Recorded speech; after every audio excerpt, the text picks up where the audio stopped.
হযরতে আবু কতাদা রাদিয়াল্লাহু তাআলা আনহু থেকে বর্ণিত, তিনি বলেন, বিশ্বনবী সাল্লাল্লাহু আলাইহি ওয়াসাল্লামের কাছে আরাফাতের দিনের রোজা সম্পর্কে জিজ্ঞাসা করা হলে তিনি বলেন, আহতাসিবু আলাল্লাহি আন ইউকাফিরাস সানাতাল্লাতী ক্বাবলাহু ওয়াস-সানাতাল্লাতী বা'দাহু। বিশ্ব নবী সাল্লাল্লাহু আলাইহি ওয়াসাল্লাম বলেন, আমি নবীজি আশাবাদী,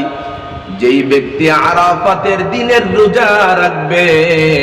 অর্থাৎ জিলহজ মাসের 9 তারিখের রোজা রাখবে,